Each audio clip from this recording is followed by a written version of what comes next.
மரணத்தை எண்ணி கலங்கிடும் விஜய மரணத்தின் தன்மை சொல்வேன்.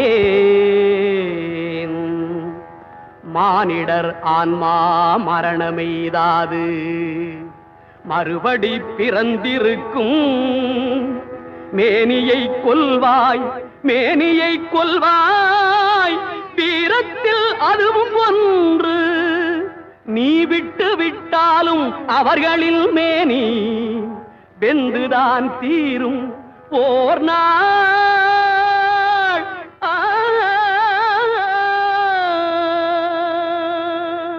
என்னை அறிந்தாய் எல்லா உயிரும் எனதென்றும் அறிந்து கொண்டாய். கண்ணன் மனது கல் மனதென்றோ